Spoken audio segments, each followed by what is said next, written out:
خويندې د ورور له کوره زوړې ونارې دي لونګینه ونارې. د خویندو مینه او د دې سپین ږیري پښتانه احساسات دا هغه شیبه وه چې له امله یې دا ویډیو او ټپې په ټولنیزو رسنیو کې ډېرې لاس په لاس وې. دا یو ځوان سپین ږیری دی، انګلیسي ادب یې لوستی او تخصص یې په ډرامه کې کړی دی. خویندې د ورور له کوره څه وړي، خواره زلفان په وږو وړي په ژړا ځینه. ومې پوښت له دې ټپې سره په هغه ویډیو کې ولې دومره احساساتي سو؟ دا خور یا لور یو کور چې پیدا سلی هلته لوبې کړی، هلته سکول ویلی، هلته دوستیان یې ملګریان یې، او چې دی واده سي او دوه درې ورځو بعد دی دغه کور ته بیا راځي نو دی به مېلمنې په حیثیت راځي. دې ته خپل ځان یو اجنبي محسوسېږي. نو ما قریشي صاحب چې کوم لفظونه کدل قسم په خدای چې دا ما زړه یو احساساتو چې دغه خویندې او دغه لوڼه دې سره موږ څه کوو، دې سره موږ په جایداد کې جګړې کوو، دې سره موږ په وړو وړو خبرو باندې هغه خور بس خو هغه دا احساساتو چې زه لکه نور زه ویلی نه شم.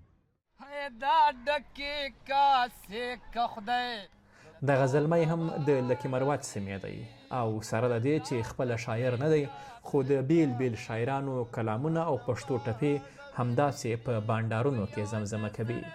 دی وایي اوس یې په سیمه کې هغه د پخوا په څیر بانډارونه نشته. زه به دا ووایم چې نه هونه کې برابر دي، حالات ایغ ځای ته رسېدلي دي چې ماښام کېږي. دا هر کله مشاعره چې وي هغه به د ماښام نه پس کېدله.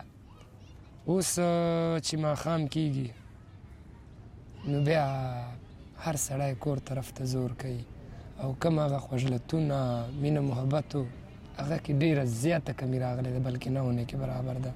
کور کې خو راته اوس هم مشکلات دي ځکه چې زمونږ کومه کورنۍ ده هغه ادب نه ناخبره کورنۍ ده. نو اوس هم کله کله داسې ناراضګي اظهار وکړي وایي د ځانه د ډم جوړ کړی دی او یوه ده او بله ده.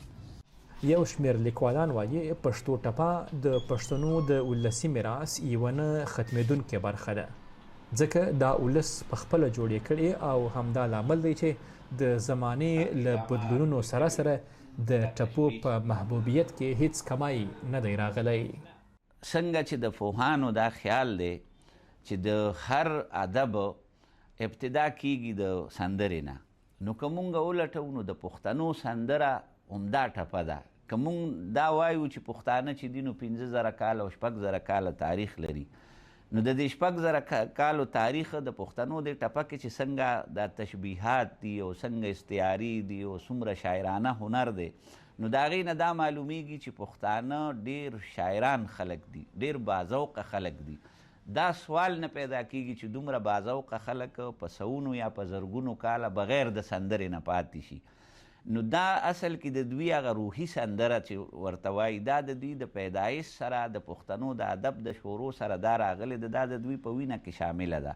د دې وجې د دې مقبولیت نه ختمیږي. تاو مې د زړه له سره خیږي ځکه مې سرو شونډو پتري نیولي دي. پښتو ټپې چې له پیړیو راهیسې د پښتنو د احساساتو، مینې، درد او ښکلا د اظهار یوه ژبه بلل کیږي، لا هم د هر عمر خلکو زړونه راخپلوي.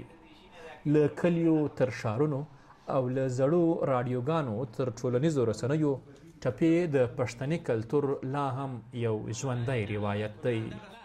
خدای نور ناصر، دویچه ویلې، اسلام آباد.